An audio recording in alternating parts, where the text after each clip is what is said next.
تعالى في الكلامه المجيد والفرقان الحميد. أعوذ بالله من الشيطان الرجيم. بسم الله الرحمن الرحيم. يا أيها الناس اتقوا ربكم الذي خلقكم من نفس واحدة وخلق منها زوجها وبث منهما رجالا كثيرا ونساء واتقوا الله الذي تساءلون به والأرحام إن الله كان عليكم رقيبا. يا أيها الذين آمنوا اتقوا الله حق تقاته ولا تموتن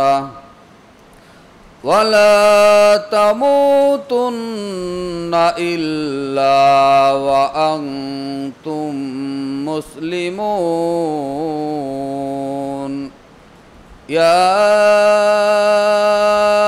أيها الذين آمنوا اتقوا الله وقولوا قولا سديدا يصلح لكم أعمالكم ويغفر لكم ذنوبكم ومن يطع الله ورسوله فقد فاز فوزا عظيما. قال الله تعالى وموضع آخر بعد أعوذ بالله من الشيطان الرجيم.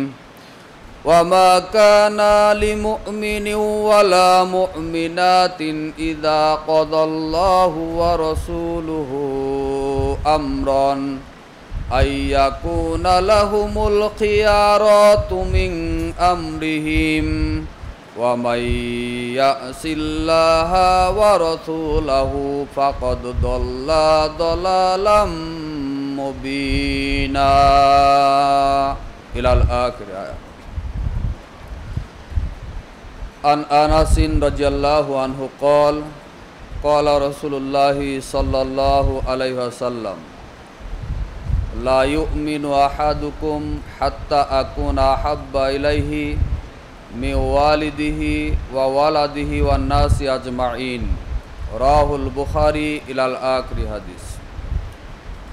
وعن أبي هريرة رضي الله عنه قال قال رسول الله صلى الله عليه وسلم قال كل أمتي يدخلون الجنة إلا من آبى.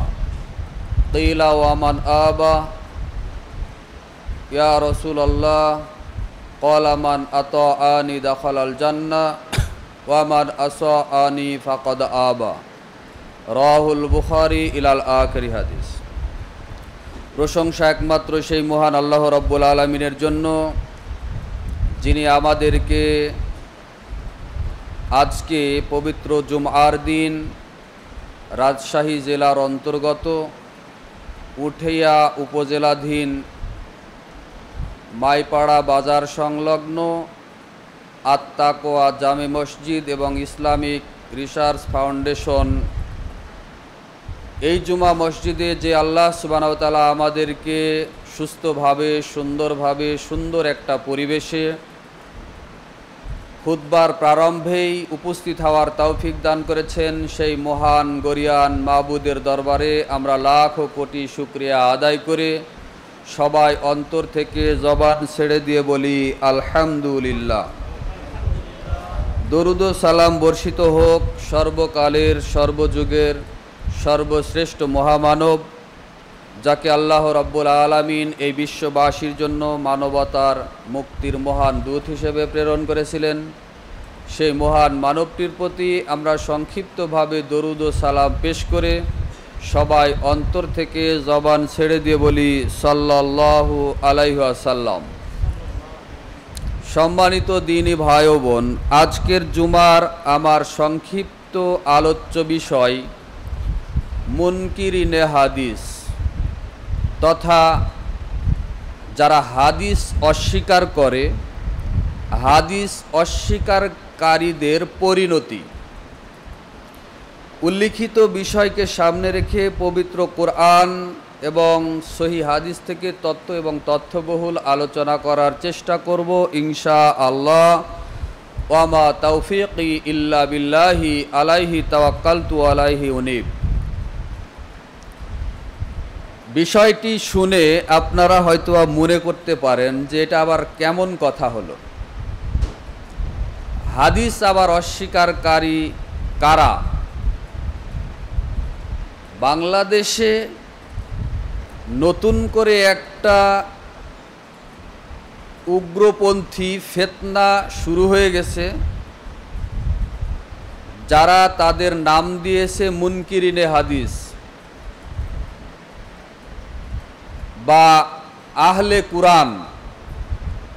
তাদের দাবি হলো যে শুধু কোরআন মানতে হবে, হাদিস মানতে হবে না, কেননা হাদিসের মধ্যে অনেক জাল জয়ীফ আছে, মিথ্যা কথা আছে, সুতরাং হাদিস মানা যাবে না, কোরআন মানতে হবে।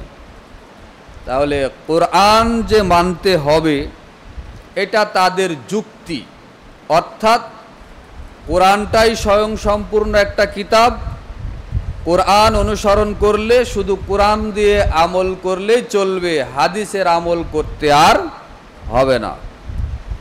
এখন কথা হলো, যারা হাদিস অস্বীকার করে, যারা হাদিস অস্বীকার করে এরা কি আল্লাহকে স্বীকার করে? আমি একটু গভীরে ঢুকলেই আপনি বুঝতে পারবেন।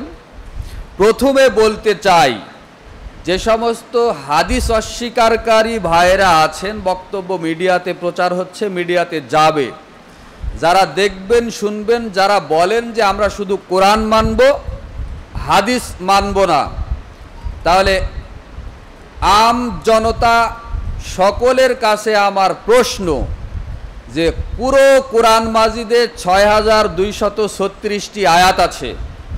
এই ৬,২৩৬টি আয়াতের কোনো একটা আয়াত যদি কেউ অস্বীকার করে বা যদি না মানে, সে কি আর মুসলমান থাকতে পারবে?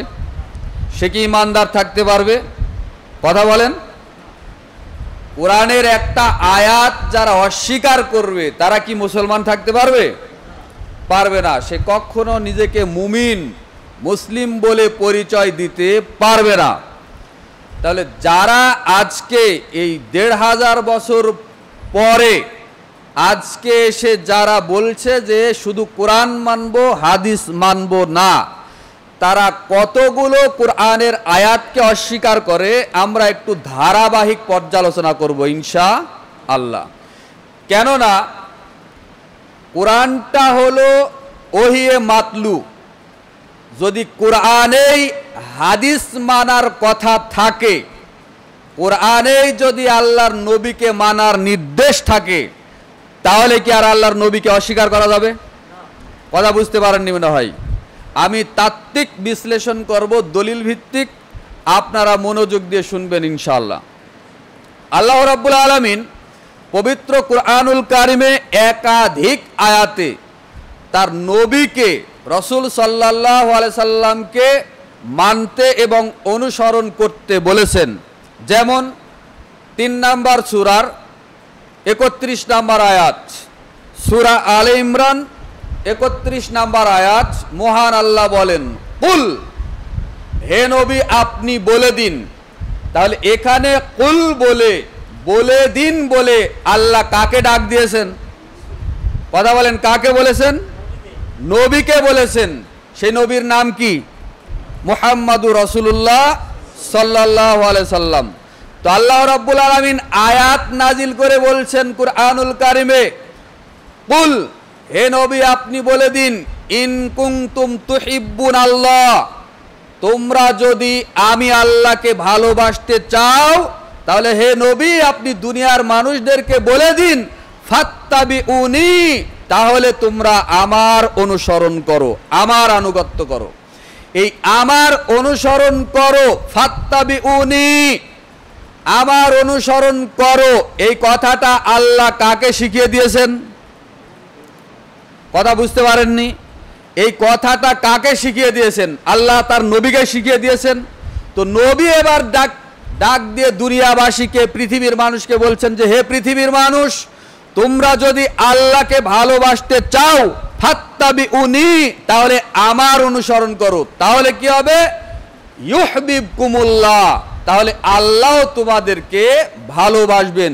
ওয়া ইয়াগফির লাকুম যুনুবাকুম, এবং আল্লাহ তোমাদের সমস্ত পাপকে ক্ষমা করে দিবেন। ওয়াল্লাহু গফুরুর রহিম, মূলত আল্লাহ হলেন পরম দয়ালু এবং পরম দাতা, দয়াময়। বলুন সুবহানাল্লাহ।